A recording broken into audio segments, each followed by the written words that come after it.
Okay, so good afternoon, everyone. I hope that I am audible and my screen is also visible to you. So, first part actually we had already seen. Now we will have a look at the second part.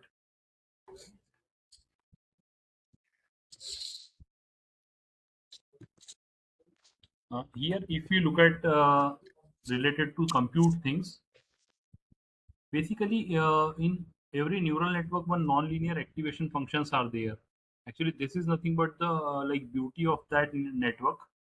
Uh, it makes neural network so attractive, but after that we decided that to explore some simpler model that might not be able to represent data as precisely as neural network but can possibly be trained on much more data efficiently. So ultimately what we want that the size of the data is getting increased, and it should be represented effectively or efficiently and in a much cheaper manner. This is nothing but the trend which is going on. If we compare the single threaded performance, CPU performance, and the GPU computing performance, this gap is currently getting increased. And by 2025, actually, this was the difference between this is 1000 times the GPU performance is faster. So ultimately, we are having enough compute power in terms of GPU. So we should be able to explore or cater all these things through GPU.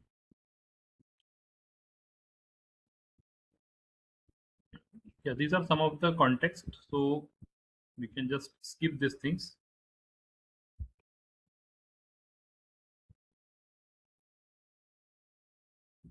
Okay. So this was the compute. If we talk about the various GPUs which are coming, the power of these GPU is much larger as compared to the previously released GPUs. This is nothing but the scaling law, which is very interesting to understand. And with this, we will try to correlate these things with the help of large language model and transformers, etc. Basically, it is nothing but the plot between training data set size and the generalizational error. Here, the training data is there on the log scale. So basically, we have divided this into three categories. One is that small data region. Third one is nothing but the power law region, and third one is error region. So here, if we look at that, the size of the training data is very small. Here we are talking about labeled data. We are talking about, okay. So this is nothing but the first region in which this training data size is very less. So it is nothing but a very large error that we are getting. The generalizational error of the model is very large. Okay. Second region is nothing but linear region in which we can say that size of the training data is getting increased. Then the generalizational error is getting reduced, or the accuracy or the performance metrics are getting increased linearly. This region is called power law region. After that, the third region is getting started, in which if we are reducing the size of the data, then also we are not getting reduction in the generalizational error, and then the performance is not getting increased. So this is all which is happening in the context of increasing the size of the training data. Scaling laws are applicable for almost all the tasks. For example, if we look at this in the context of machine translation or language model or character language model, image classification, attention speech model, okay, for all these things, scaling laws are applicable. So here we can see these are the various plots for all these tasks. Now, the cost of labeling, because we want that labeled data should be there. Now the cost of labeling, for example, look at this. At some point of time, when we are having any specific size of the data or any specific size of labeled data, then if we are interested in reducing this error to a very minor extent, then we require a huge amount of labeled data. This is nothing but the costing associated with labeling. See, labeling the data is not a very trivial job. It requires manual annotations and all other labor intensive job is there, this labeling and all. So if we are interested in reducing the error to a very like negligible extent, we can say, then also we require that huge amount of labeled data increment in the our data set. Basically, this is not considerable. For example, the size of the training data here is there on log scale, and suppose if we are interested in reducing the error, or if we are interested in increasing the accuracy from 98.8 to 98.85, okay, like just increasing the performance metrics by 0.05%, we require enormous amount of data that should be added, and that data is nothing but the labeled data. Now for labeled data, we need to do the manual annotation, and all these things needs to be done. It will require time, it will require some costing will be associated with all these things. So this is nothing but the we can say it is very tedious job. So far we had seen that only two categories were there: supervised, in which labeled data was there, and unsupervised, in which non-labeled data was there. Third category is nothing but the semi-supervised, sorry, self-supervised learning.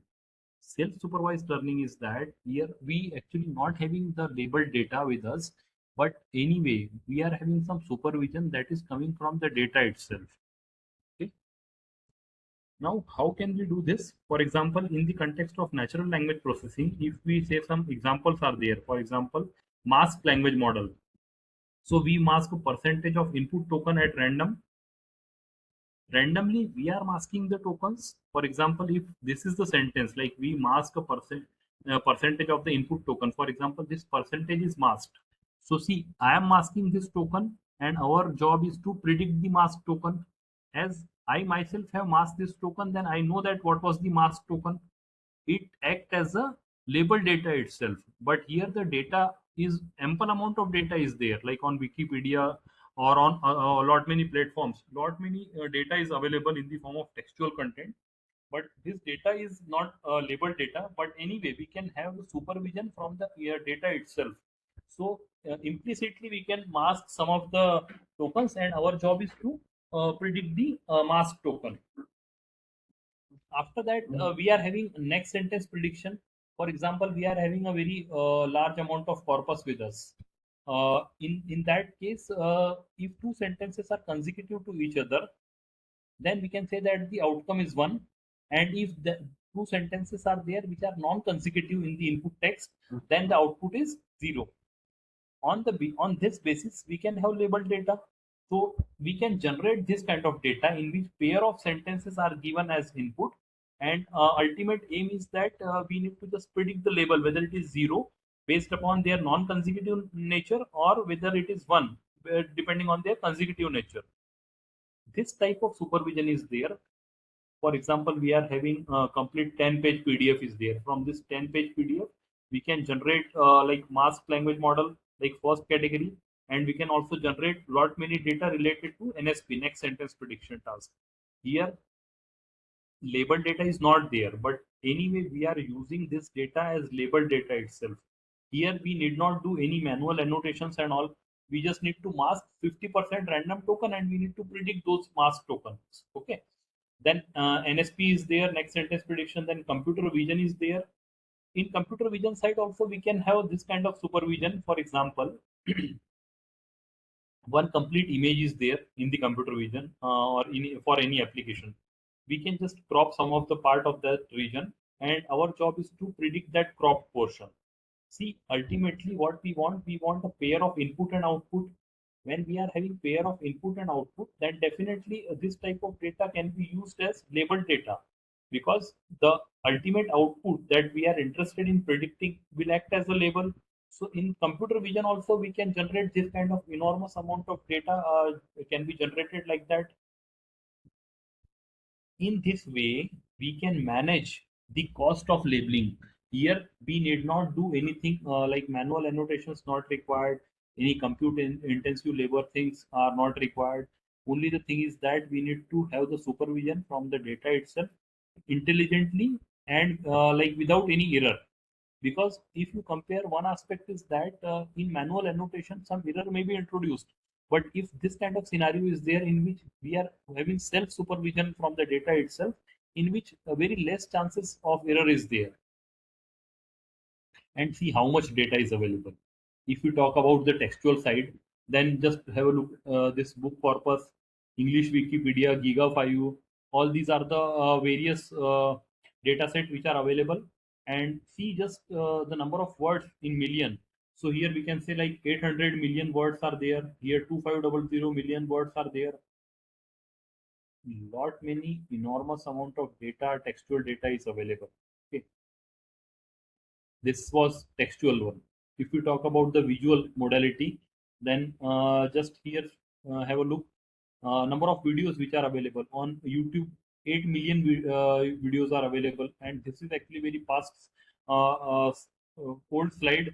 Uh, these many videos are available, so we can have those video, and we can uh, like take the advantages of this self supervision which is coming from the data itself.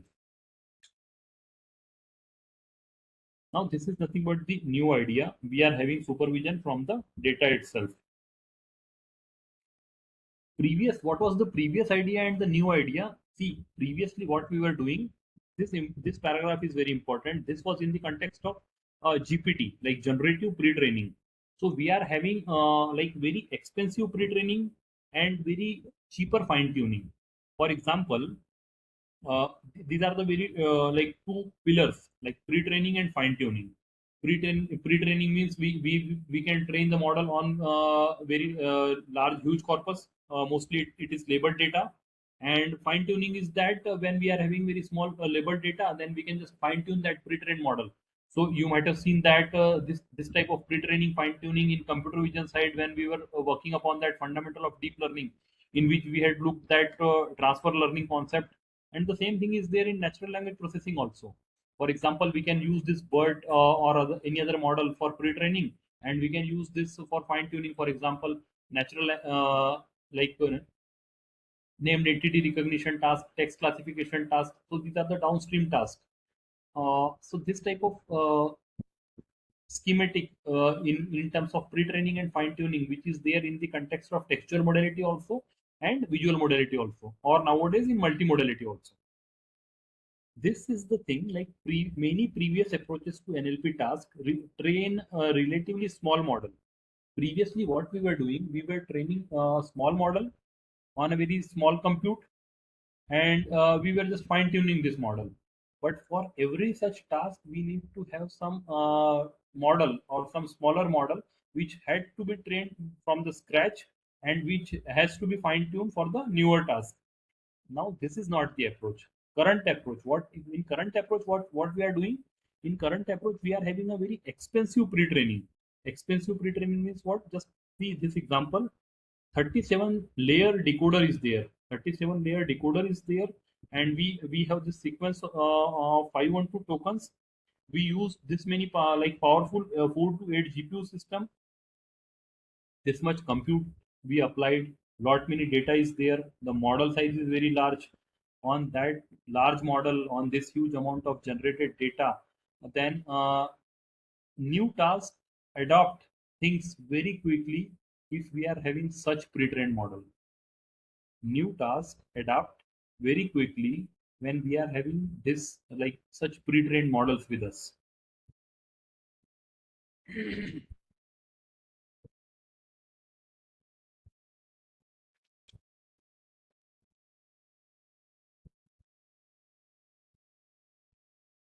So here, this is the slide in which in left hand side here we can see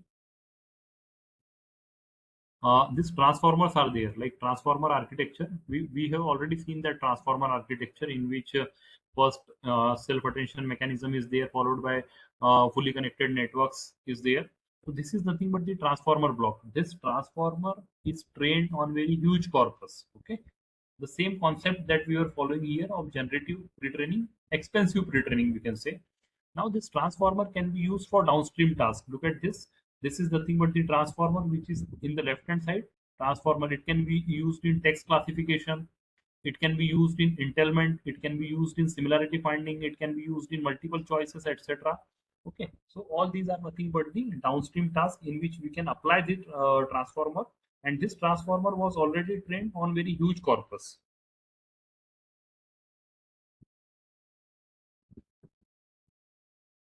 It became possible to transfer this learning. So just look at this. This is nothing but the zero shot transfer can directly accelerate the supervised fine tuning. What do we mean by that?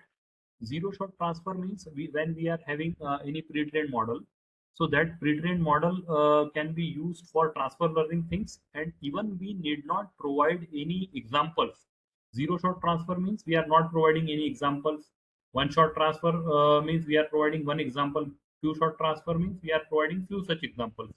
So zero shot transfer means we are not at all providing any examples, and then also it accelerates the supervised fine tuning. What do we mean by supervised fine tuning? For our downstream tasks, we are having very smaller amount of labeled data, which is nothing but supervised fine tuning.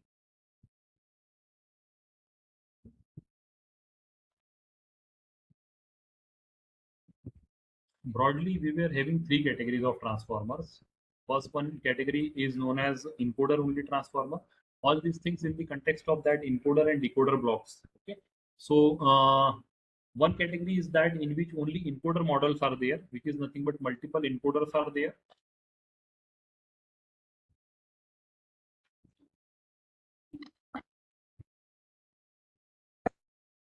Multiple encoders are there. Second category is nothing but decoder only models, where multiple decoders are there, encoders are not there. So in what context we should use encoder only model or decoder only model or encoder decoder model? See, in encoder only model, we are having only encoders.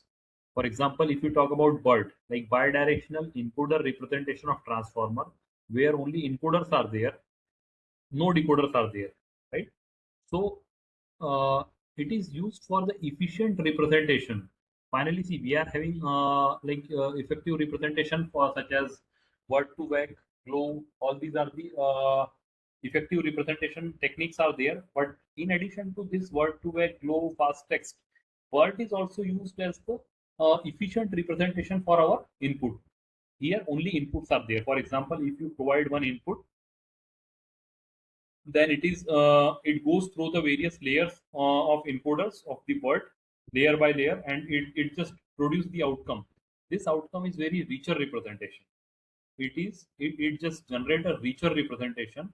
This richer representation of the input will act as a very good input for the downstream task. This was the first category. BERT model comes under the first category. Second category is nothing but GPT series, like GPT-3, GPT-2, GPT 3.5, like that. These are the model launched by OpenAI, in which encoders are not there, only decoders are there. For example, we are having very limited input. Uh, in both the cases, we are having input output pair. Like, okay, we are having very small amount of input.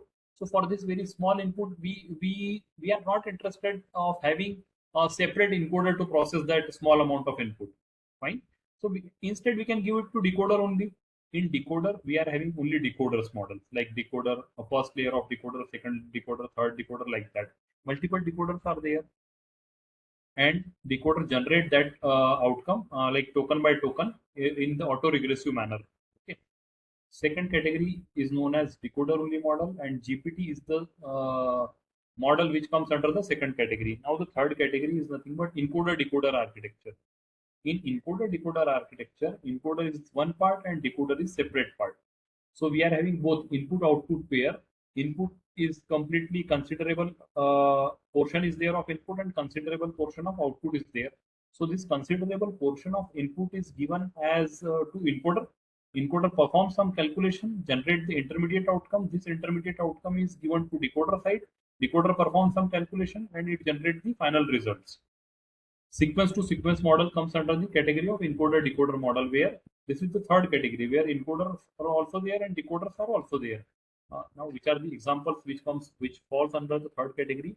Like T5, BART, all these are the model which comes under the third category.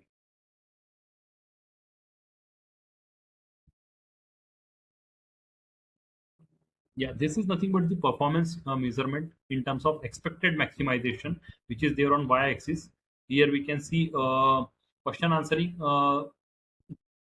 task is there, like Stanford question answering dataset 2.0, on which we can say that the latest model such as BERT, Albert, all these models are performing tremendously good. So BERT is just like another feature extractor, just like Glow or Word2Vec. Now next one is nothing but the lab part of this. So today we will see the lab part.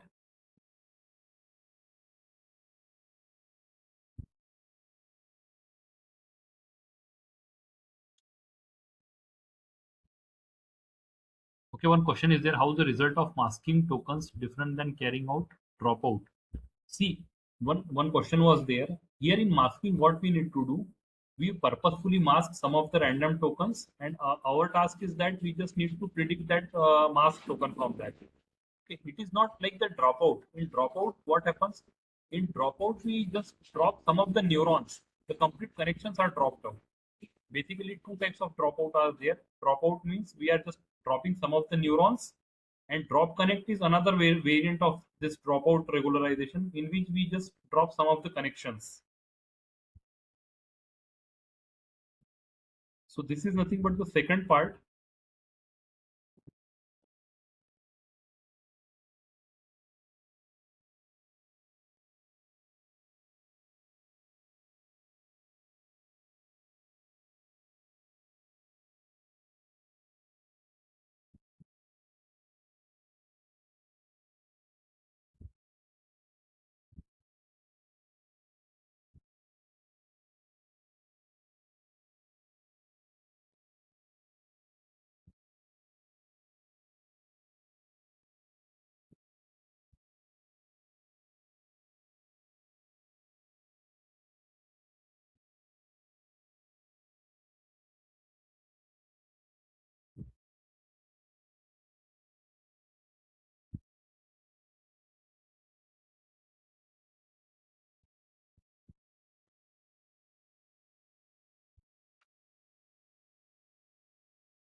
Okay, so in lab part, we need to see this stuff with the in the context of BERT and all.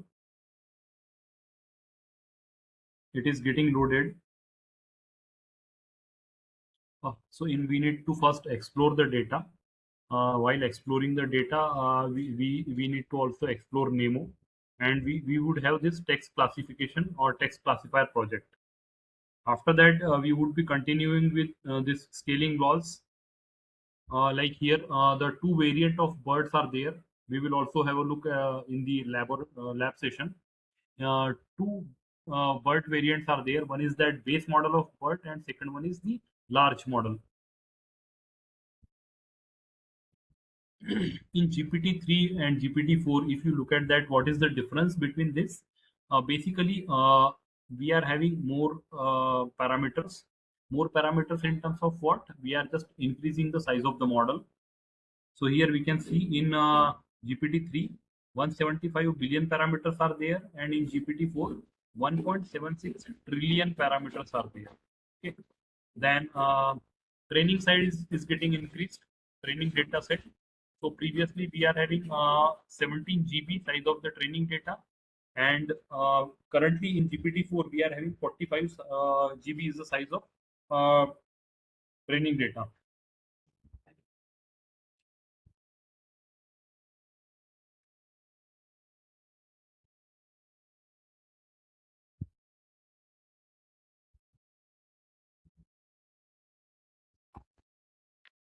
Then we say that larger context. So what do we mean by that? So previously we are having only 2000 tokens. After this 2000 tokens in GPT-3, just look at that. The size of the context is getting increased from 2K to 128K. 128,000 tokens are considered. See the context, extent of context, like the increased extent we can say here. Second difference is that multimodal capabilities. Previously, we were working mostly on the one modality such as textual modality, but in GPT-4, we are working mostly on textual modality, visual modality, audio, speech, all these things are there. Then some other interesting optimizations are there in terms of steerability and productivity. For example, if we look at the prompt, first we give this prompt to GPT-3 model, and the same prompt is given to GPT-4 model. For example, this is the prompt: write a short story about a dragon who learns to play the piano. Okay, so GPT-3 outcome is this, and GPT-4 outcome is this. You can compare the performance or the text generated from GPT-3 and GPT-4. You can just have a look that the quality of the text which is generated by GPT-4 is much higher as compared to the quality of text generated by GPT-3. And the reason is this: larger model, larger data set size, and the larger context.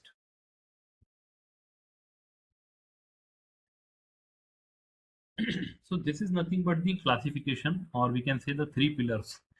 Based upon that, we can say that what we are increasing in the model, for example, GPT 2, GPT 3, GPT 3.5. Ultimately, what people are doing, people are increasing three things. Okay, first, they are increasing like size of the compute. They are increasing size of the compute. This C stands for size of the like compute. Fine. Secondly, compute means what? Like previously, suppose you are working on this like GPU system A, then after that you just increase or you just enhance this GPU system. You just added some of the important stuff into that, and now it has become much more powerful GPU system. Okay. Secondly, we are increasing the size of the training data. This is nothing but D, size of the training data that we are increasing. Previously, suppose data set size, here we can see in this training data set was size was 17 GB in GPT-3, which has now increased to 45 GB. Just look at that, the size of increase in the training data. This is the second angle. Third angle, size of the model, size of the number of parameters, we can say. We are increasing number of layers, we are increasing number of neurons in each layer, larger, bigger models that we are using. So thing is that on y-axis, here we can see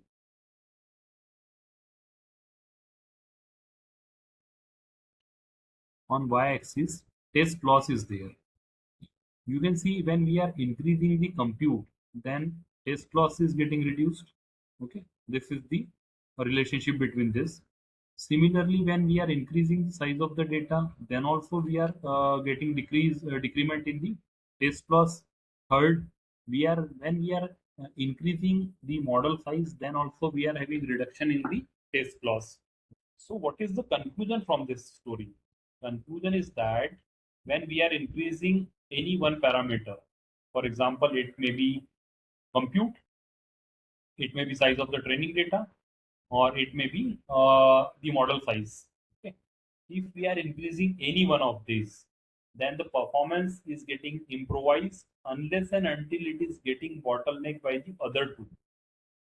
Unless and until it is not getting bottlenecked by the other two. For example, what is the meaning of this?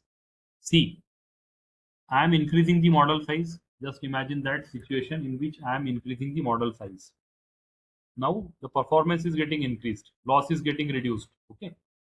But after some point of time, the performance is not getting increased. Performance is getting saturated. Loss is getting saturated. Loss is not getting reduced. Performance is not getting increased after certain point of time, because in synchronization, to increase in the model size, we need to also increase the size of the data, size of the training data, and size of the compute. Simultaneously, in sync with the one parameter, we need to include, or we need to increase, or we need to improvise the other two parameters also. Then only we will get the reduction in the loss function, or uh, improvement in the performance. So people are doing these things only. They are coming up with larger model. They are working on larger data, and they are having enough compute power.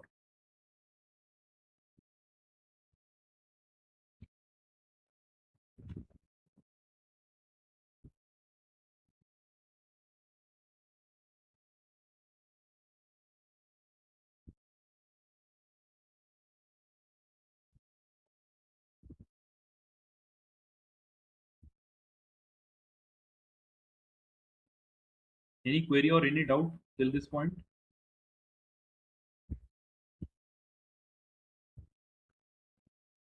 Fine. Just let me see whether it has loaded. Okay, one question is there. Isn't it making things more complex from GPT-3 to 4? Sometimes what if we only need to go? Yes, yes, that is perfectly fine. See, ultimately people are going towards the performance. They are trying to increase the performance, and for that, if they are affordable, they can afford the size of the data, they can afford the compute, and they can afford, of course, the model size, then definitely they go with that, and then performance is getting increased. But for simpler tasks we can use some smaller model also. That's not a big deal. So we need to intelligently select the model which can cater our application.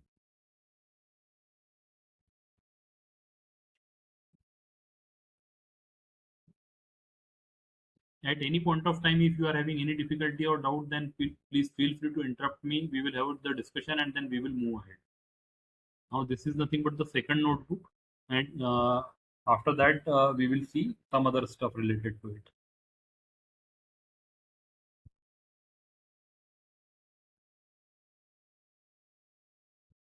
I hope that you all can access all these things. This is the second part, exploring the data. First notebook, second one text classification, and third one is named entity recognition. We can go to this view, show left sidebar uncheck, this one.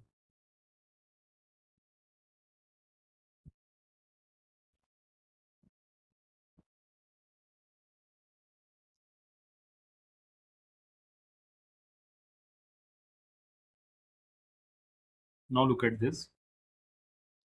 This is what we are interested in doing. First, let me, okay. Here, this is nothing but the pre-training. We take that pre-trained model, for example, BERT. We take that pre-trained model, we add some of the additional layers and fine-tune it on what the smaller data we have, that labeled data. This is what ultimately we are interested in doing. Uh, Two things are there, pre-training and fine-tuning. Pre-training and fine-tuning. What is the difference? Pre-training is very expensive because we want that pre-training should be done on very huge corpus. That pre-training is unsupervised, not very we can clearly say that unsupervised, but it is like self-supervised. Data is there, from that data we are taking the supervision, or we are having the supervision from the data, but we are not explicitly having the labeled data. That's why here it is written that unsupervised pre-training. Second one, fine tuning, which is nothing but supervised, in which we are having a small amount of labeled data with us. That is nothing but supervised fine tuning. Next one, we are having this table of content. Basically, here we need to explore this data. This data is related to NCBI disease corpus. This data is related to NCBI disease corpus. It is the medical field related data. Here, this data consists of 793 PubMed abstracts are there. 793 PubMed abstracts are there. Uh, and from this data, we can have two derived data set. One is that text classification data, and second one is NER data. In this, we need to see that corpus annotated data. Then fine, okay, this data set is there. Then second notebook, this 0 to 0, in which we need to build a text classifier, and in the third notebook, we need to build a named entity recognizer. Okay. Now we will start with the very first one, exploring the data. So here we need to explore the data first. And how can we explore the data? NCBI disease corpus is a set of 793 PubMed abstracts are there. Actually, these are annotated by 14 annotators. And how they annotated the data? They have inserted HTML style tags in the data. For example, see, if this is the data, in that data they have inserted HTML style tag. How these HTML style tags are inserted? For example, see this one. This is my modifier, and this is the disease name which is inserted over here. Okay. Likewise, they have inserted this type of HTML style tag in the data. These are the various categories they used. This is opening category and this is the closing category. Okay. Next, we will have this one. Data NCBI corpus. 3 files are there. We can also see these files. View, left sidebar, go to data folder, NCBI corpus. NCBI corpus, here we can see 3 files are there. Okay. First file is training.txt, second one is testing.txt, and third one is development.txt. So 3 files are there. Next one, we are having this text classification dataset. What do we mean by text classification? One input is given to us, and we are interested in finding what is the class of this text. Depending on like whether we are having 2 classes or whether we are having multiple classes, it can be differentiated into binary or multi-class classification. For example, if we talk about sentiment analysis, okay, so one input is given to us and we are interested in finding out whether the sentiment is positive or negative associated with the input. So this type of problem is known as binary classification. On the other hand, we can have some multi-class classification, such as sentiments are like this: very positive, positive, negative, very negative, neutral. Okay. If this is the case, then it comes under multi-class classification. This is the problem that we need to solve over here. Which is the problem? This one. Medical disease abstract is given to us. This medical disease abstract is given to us. We need to just find out, is the abstract belongs to cancer, first category, neurological disorder, second category, or something else, third category. Okay. So total we are having 3 categories. We need to just identify uh, one medical abstract is given to us. We need to find out to which class or category this abstract belongs to. Cancer belongs to category 1, 0, label is 0, and neurological disorder, second category, label 1, third, something else, class 2, label 2. These are nothing but files which are there. Data is there in the tab separated value. Tab separated value is just like comma separated value sort of things are there, which is known as tab separated values.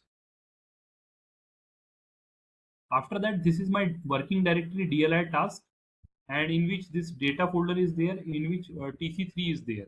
Look at this data folder in which TC3, TC stands for text classification, and this is my working directory. Now I just need to check like how many files are there into this directory. So here we can see dev.tsv, this file, and test.tsv, this one, and then train.tsv. Okay, this is the third file, train.tsv. 3 files are there. We can also explain, we can also open some of them. For example, here I am opening train.tsv. See here, this is train.tsv. It is the label data. Label 0 indicate for cancer, label 1 indicate for neurological disorder, and 2 indicate something else. Here the sentences are there. This is nothing but header row, sentence and label. This is nothing but the header rows are there.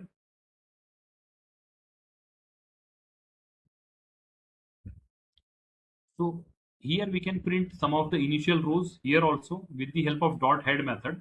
But first of all, we need to concatenate this. Like we are having this working directory data NCBI TC3. So this is my working directory. To this working directory, we need to add a or we need to concatenate any one of these files. For example, here I am concatenating train.tsv to it. I am concatenating train.tsv to it.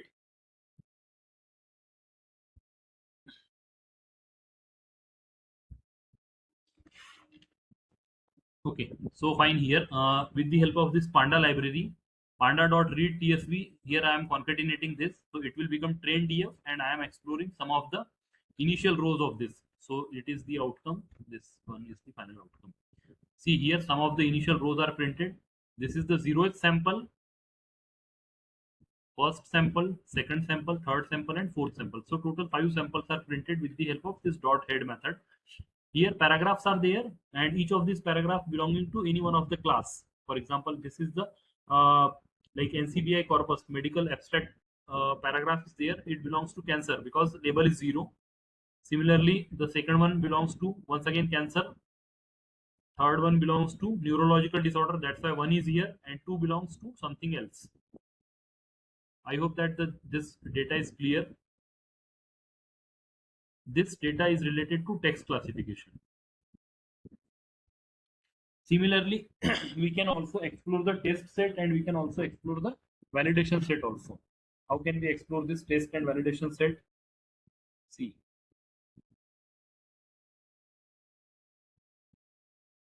here I'm just copying this thing.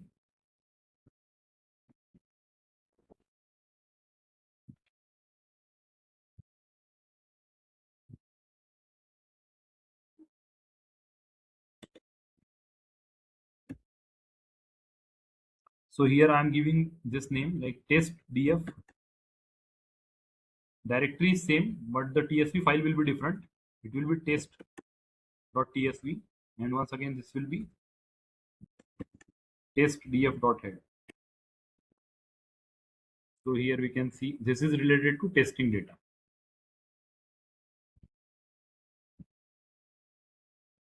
Fine. This was text classification data set. Now we are having the third one, which is nothing but NER data set, named entity recognition data set, NER data set. Now, how can we have this NER data set? In NER data set, yeah, any query or any doubt in TC data set?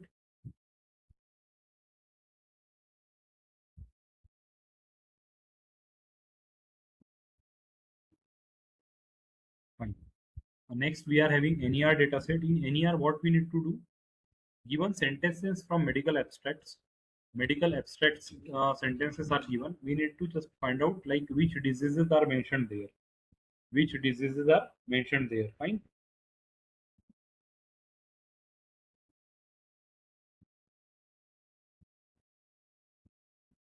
Which folder I need to look into? NER3. NER stands for named entity recognition.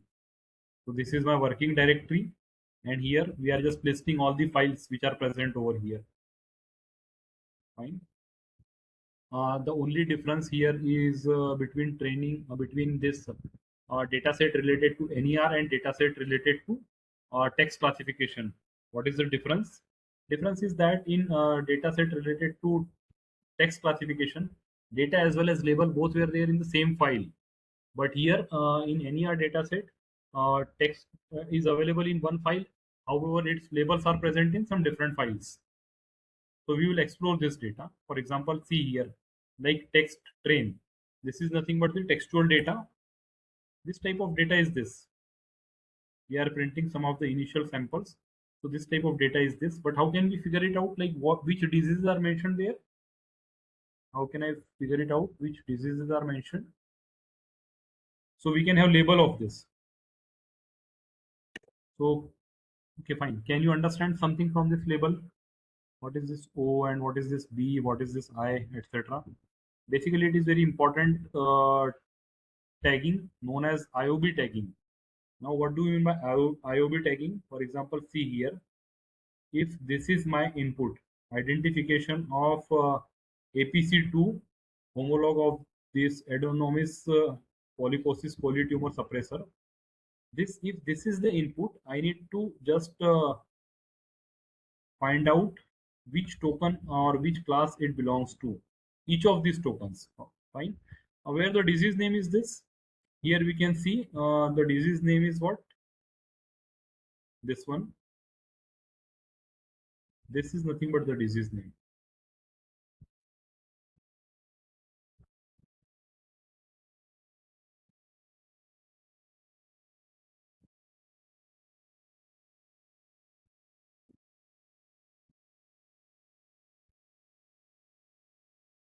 Okay, so here identification is denoted by O. O of is denoted by O. APC2 is denoted by O like that. This is the disease name, the very first word of the disease. First word of the disease is presented by B. B stands for beginning. B stands for beginning, and all other subsequent word of that disease are represented by I, which is nothing but inside. So B stands for beginning and I stands for inside. B stands for this and I stands for inside. And any other word which does not lie here in the name of the disease, then that is denoted by O, which is nothing but outside. I hope that the things are clear. B stands for beginning of the name of the disease. I stands for uh, subsequent word, all subsequent word of the disease name, and O stands for outside. It is called IOB tagging.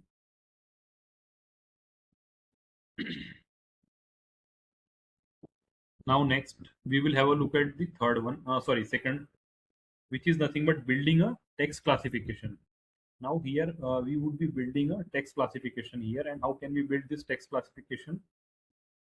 Basically here we need to understand this concept. First one, we will have a look at the NEMO overview, which is nothing but neural module. Then we would be having this text classification from the command line. We can see how can we prepare the data, how can we make the configuration file. Then we will have Hydra enabled Python script. Finally, we can have the we can have the visualization of the result with TensorBoard. And finally, this is nothing but the Lightning or trainer workflow module. Actually, what is happening in the backend. So first, we will try to understand Nemo. Any query or any doubt till this point?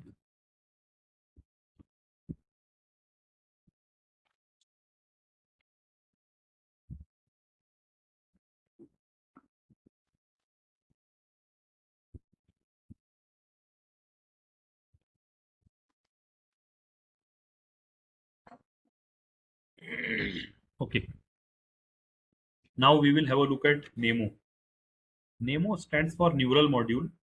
Basically, it is the conceptual block of neural networks. Basically, typed input are expected to it and typed output which are generated by it. Conversational AI sort of application, then conversational AI application we can build from this, okay, which is Nemo. Here you will get everything such as data layers, like encoder, decoders, language models, loss functions, method for combining activations, everything you will get in Nemo. Here, this deep learning model is, or this framework is based on PyTorch Lightning. Basically, it is the PyTorch wrapper which organizes the PyTorch code. Here it is divided, or two major components are there for this. First major component is Lightning module, and second component is trainer module. Okay.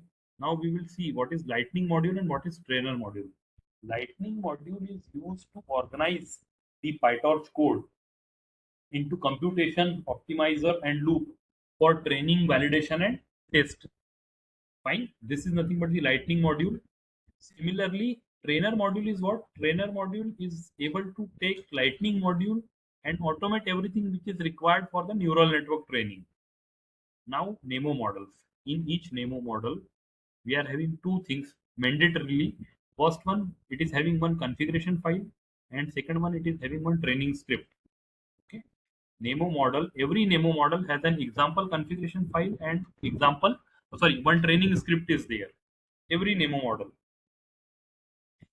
This can be downloaded from the NGC Nemo container. Here we will see the structure for this. See here, this is Nemo example. We can see the data directory left sidebar.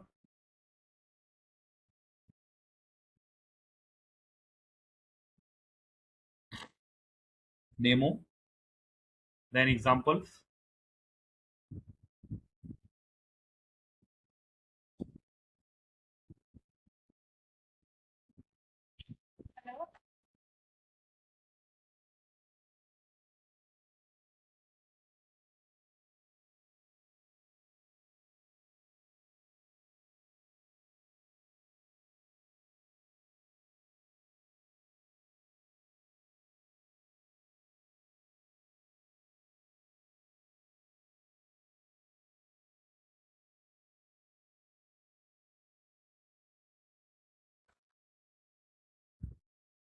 Okay.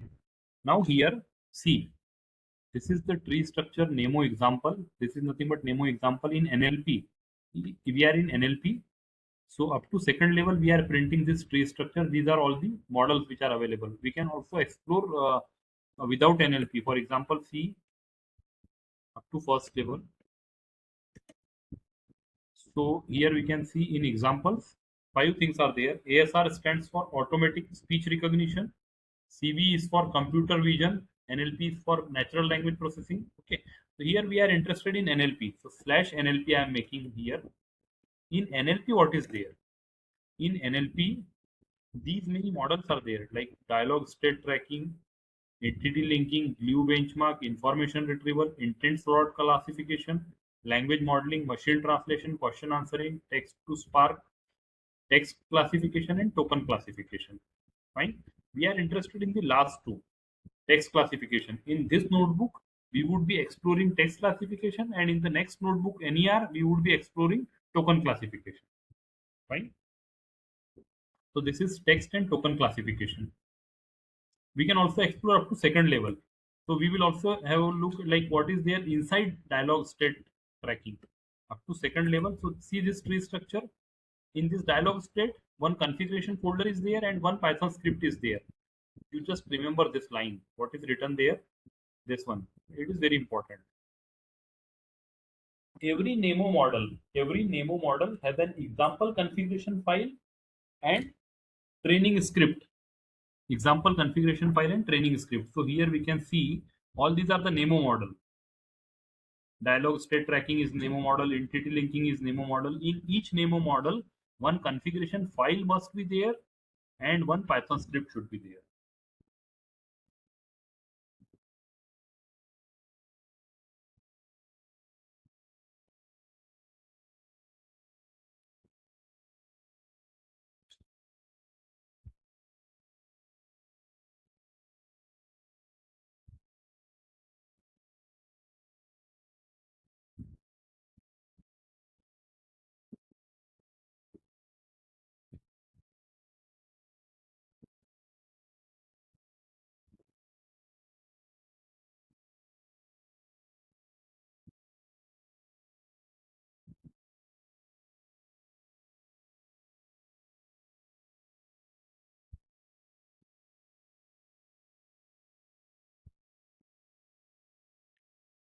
So here we can see this is the configuration folder. Definitely that configuration file would be there inside this. And how can we see this? We can just have like up to three level. So in configuration file here we can see this is the configuration file. What is the extension of that configuration file? The extension of configuration file is .yml.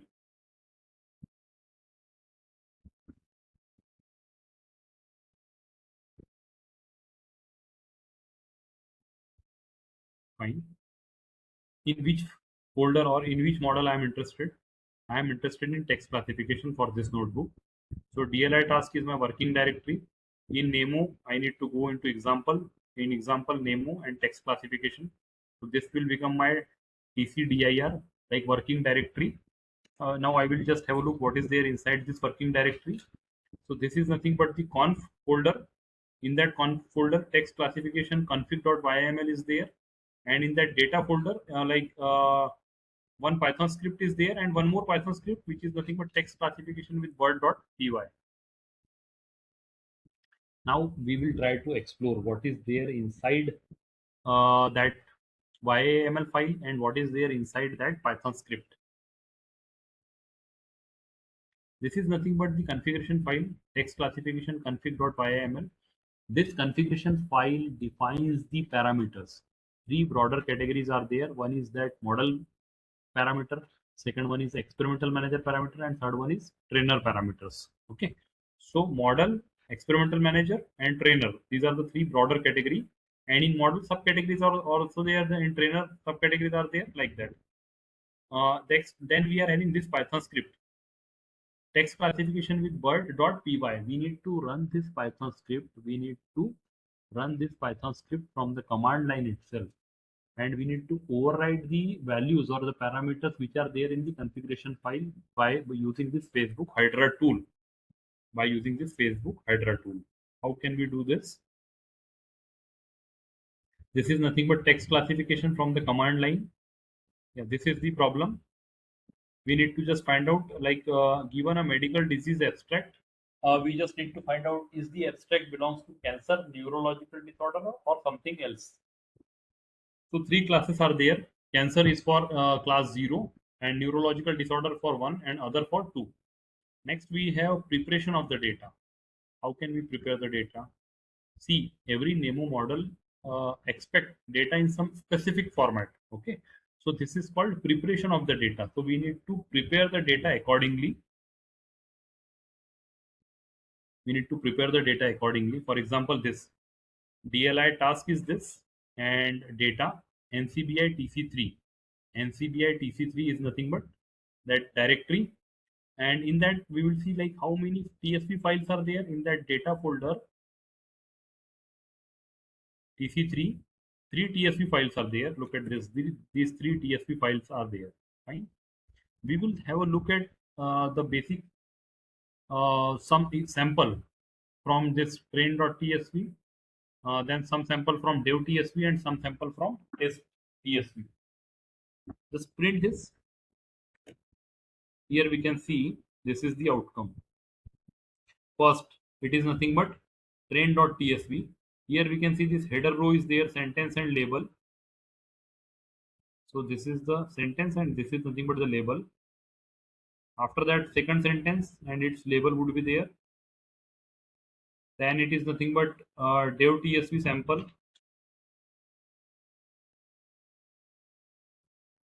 sentence and label. Then next, test tsv, once again sentences and label. Right. This is the thing that we need to do. Which type of data is this? This is my abstract. In abstract, they are all separated by space. They are all separated by space. After that, tab is there, and finally label is there.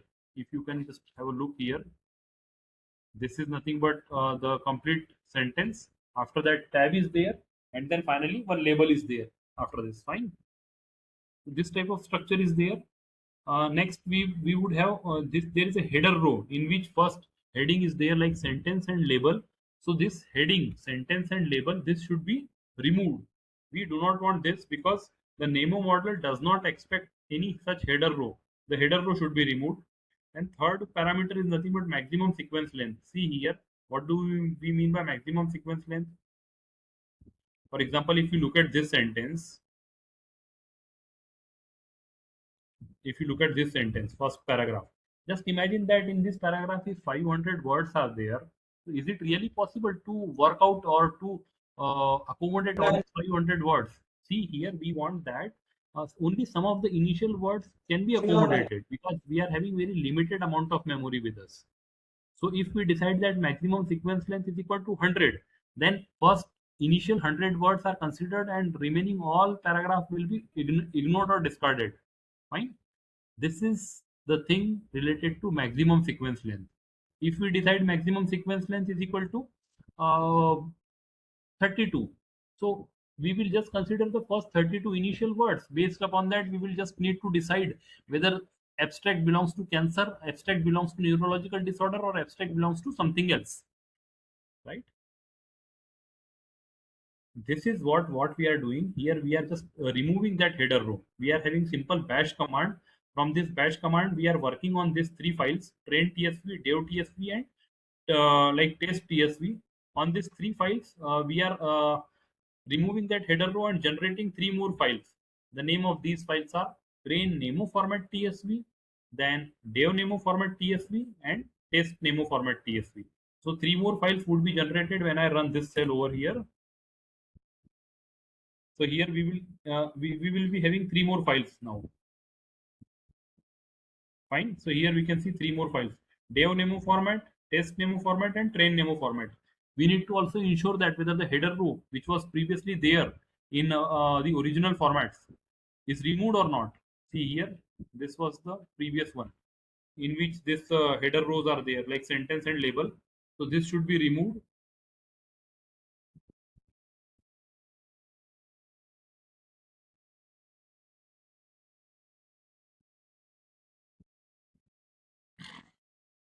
Now just verify it. Yes, it is removed now. See here, this is train nemo format.tsv, and here we cannot see any header row over here. Fine, it is removed. We can also print all the tsv files which are there in the folder. Previously we had 3 files. This time we are having 6 files. So we need to work upon what? This nemo format, like train nemo format, dev nemo format, and test nemo format. So far we have seen this related to data. Now we need to look into the configuration file. Now we need to look into the configuration file.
Okay.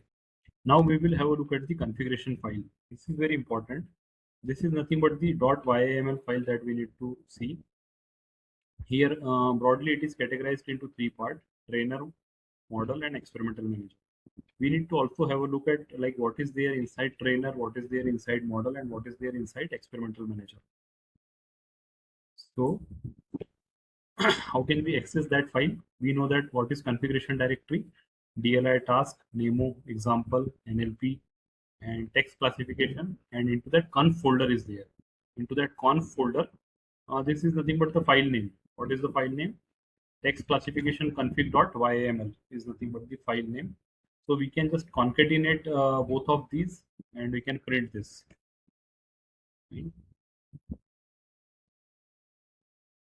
Here we are printing this. First one is this trainer category, in which these are the various subcategories such as GPU. So by default value is 1. Number of node by default value is 1. Like that other things are there. For example, automatic mixed precision level. So by default it is O0, but here we can just need to update it O1 or O2. Suppose if we are using mixed precision, by default the value of precision is 32. We can set it to 16 when we are using O1 or O2. Then all these parameters are trainer parameter. Next one is second category. Second category is nothing but model. In that model, what is there? Like Nemo path, then which tokenizer that I am using, about language model. In that language model, which pre-trained model name I am using, LLM checkpoint, config file, etc. Then classifier heads, class labels, then data sets, data set, number of classes in that data set. We need to just write because this is the classification problem. Okay. Maximum sequence length. Then about training DS, train data. So here I need to write like file path, batch size, shuffle, number of samples, etc. We need to write. Next, we should have validation DS. So here file path, batch size, etc. Shuffle, all these things needs to be written. Then next one is test DS. Fine. Then optimizer. In optimizer, learning rate, etc. All these parameters are there.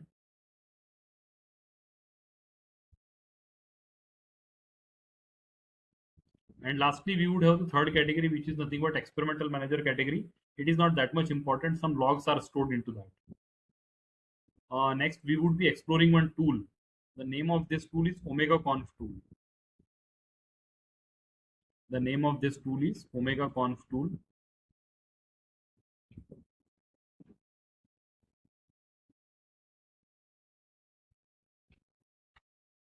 YML config file provides default value for most of the parameters. Yes, we have seen that, but we can override all these values.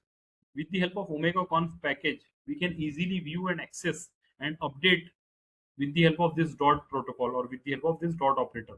For example, what we need to do, first we need to import this Omega Conf tool. See here, we are importing this Omega Conf tool from here. Then config is defined like that. Config is equal to this, and Omega Conf dot to YML. Here we are loading the model parameters of config. After that, we will load trainer parameter from config. Then we will load experimental manager from config. See this. These are the model parameters. It's a very bit easier to understand all this when we are using Omega Conf tool. Then we are having trainer configuration.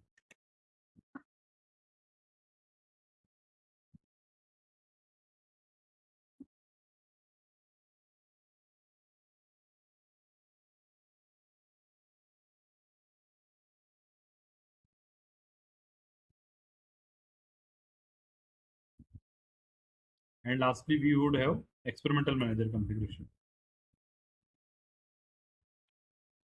Then we would be having this Hydra enabled Python script. Here, these are the things that we need to do.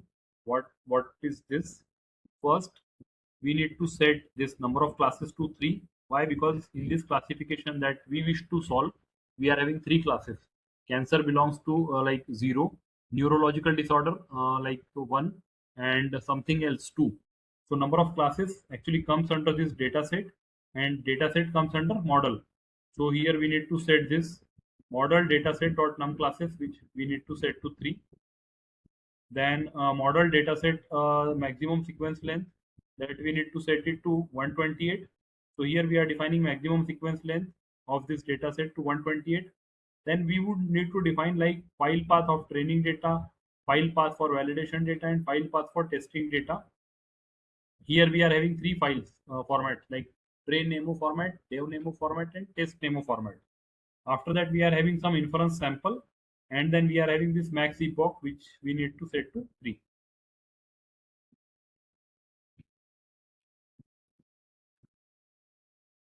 This is my working directory. Now we are defining these variables simply. So what we are doing, we are simply defining number of classes is equal to 3, maximum sequence length 128, path to train file, path to validation file, path to test file. Some inference samples are there. Max epoch is equal to 3. Now we need to update. We need to. I just run this cell. Shift enter is the command to run a cell. It will take some time to run this. Okay, here we can see. Here we are running this Python script. Which script? This one. Text classification with BERT.py. Text classification with BERT.py. This is the script that we wish to run. Then likewise we can update this parameter number of classes. But for this we need to like remember that number of classes comes under the category of dataset. Dataset comes under model. So here we are defining is equal to $num classes. Similarly, maximum sequence length of dataset is equal to $maximum sequence length. File path of train, validation, and test.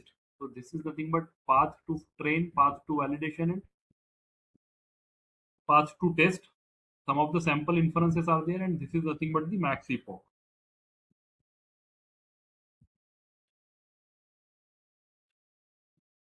Here, this is the outcome.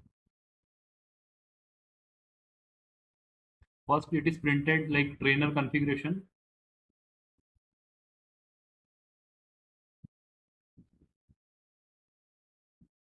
Here we can see, here we have defined that number of classes is equal to 3. See here, number of classes we have defined as 3, and we have override that parameter from the command line. See this one, model dataset number of classes, model dataset number of classes. So this is the model category. Now look at this model category here. Here the model category is this. Yeah, this is the model category in which I need to see dataset. Where is the dataset? This one. This is my dataset, and number of classes is set to 3. See here, previously question mark was there, but now it has set to 3. Similarly, all other parameters are updated over here. Likewise, it is getting run. For 3 epochs, we train the model.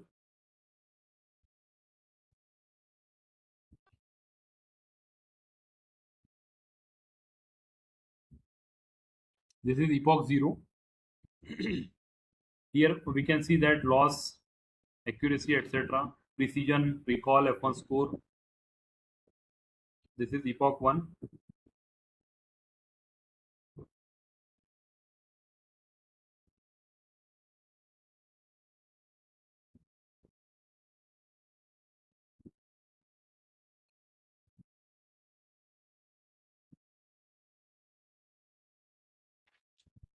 This is second epoch.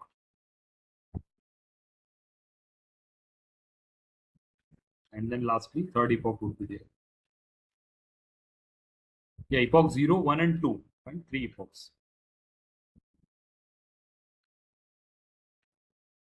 This is important. At the end of the training, Nemo saves the last checkpoint, means last updated weights, at the path specified by this model Nemo file path.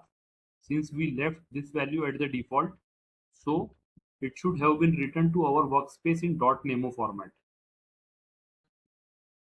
Can we see this?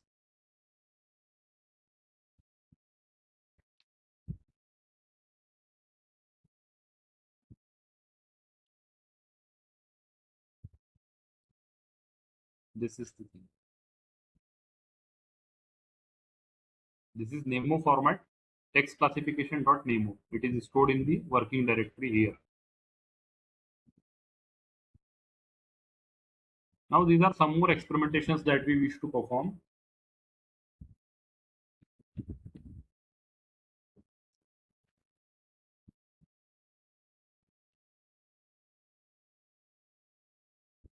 This one. Here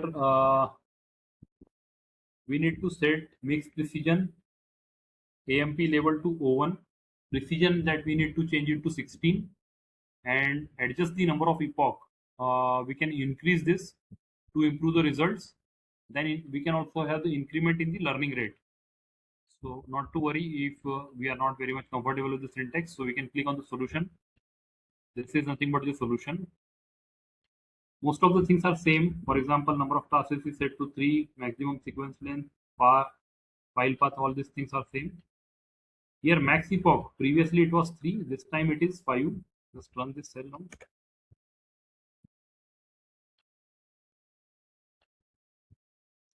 AMP level, we need to write it to 01. It is not 01. Precision that we are changing it from 32 to 16, and learning rate is equal to this. So we need to add all these things. For example, max epoch. So I should know that max epoch comes under trainer category. Okay, so trainer dot max epoch is equal to this. AMP level comes under again trainer. So trainer dot AMP level is equal to this. Precision comes under trainer. So trainer dot precision is equal to this. Learning rate of this optim. So model dot optim dot LR is equal to this learning rate. Fine. It is getting run now.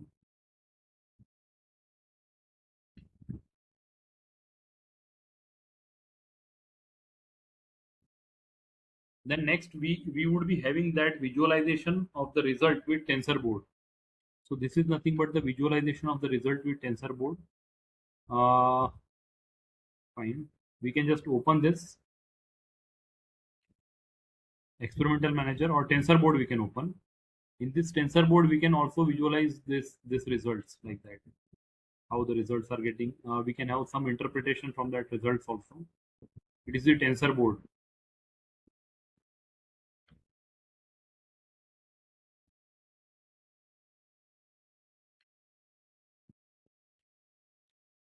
Next, we need to change the language model. So far, we have not changed the language model. This was my language model, bird, base, uncased. But this time, we wish to change the language model also. For example, we are having various pre-trained models. Just look at this. So we wish to change it to Megatron Bird 345. See, because basically it is the like medical field related data.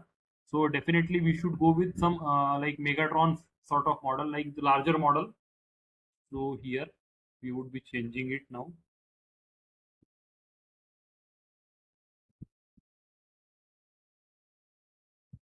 Megatron Bird 345 cased. But see, this is a very large model.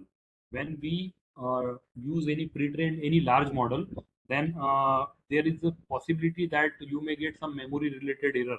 So in that case, what you need to do, you need to reduce the batch size, you need to read the maximum sequence length. Okay, otherwise you will get some memory-related issues too. See the solution. Number of classes is 3. Here we have defined this max epoch, AMP level, precision, batch size, or all are there. But here we are defining the Megatron Bird 345 cased, and this is the Python script. Just run this.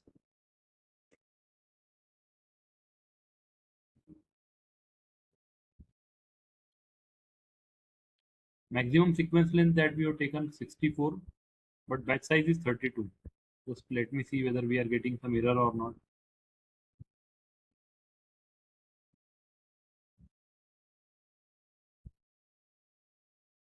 It's a very huge model. It will take time to load. So far, any query or any doubt?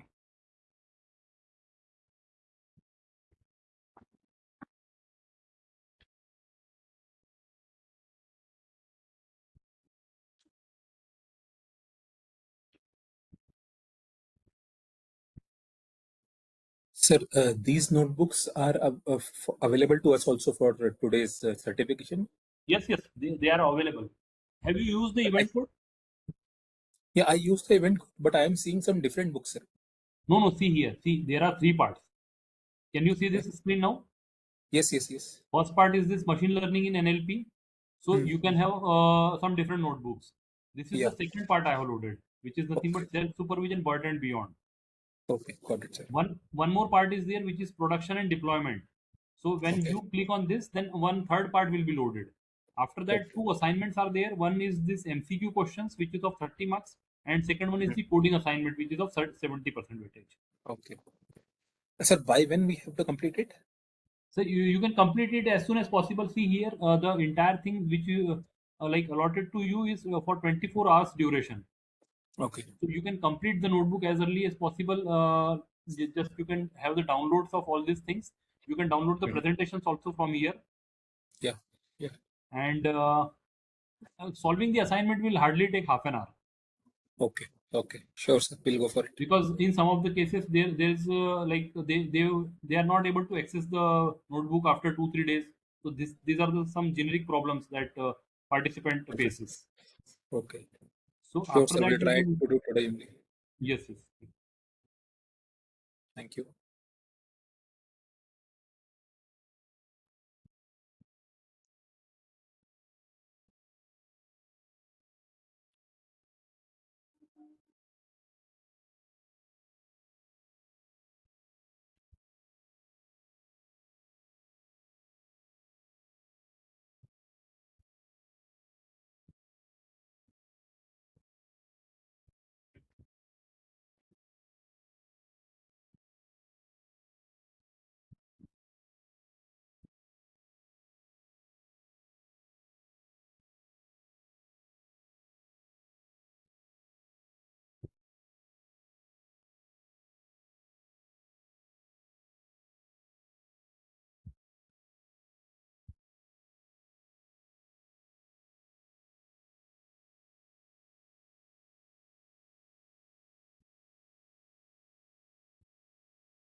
Fine. So this was the third one.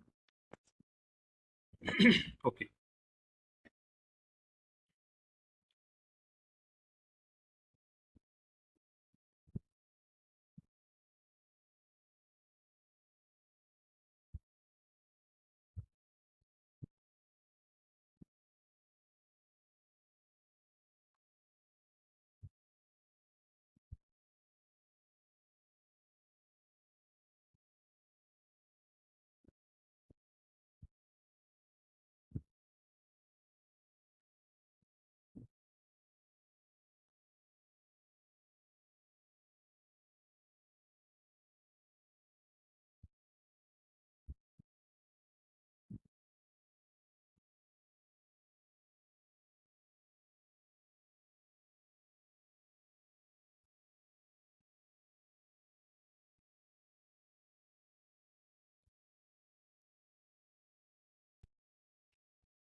Okay. So now the third part is this NER dataset. So say a second part, some more things are remaining, but here we need to clear this GPU memory.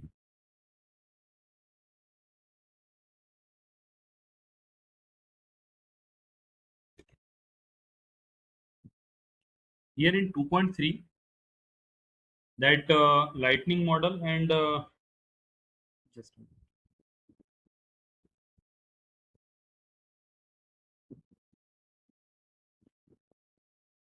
Okay, so I hope that text classification is clear. Based upon this notebook only, you can solve the assignment. So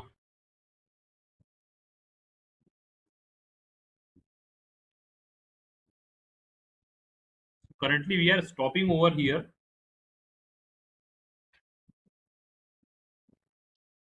So we will be continuing in the next session now.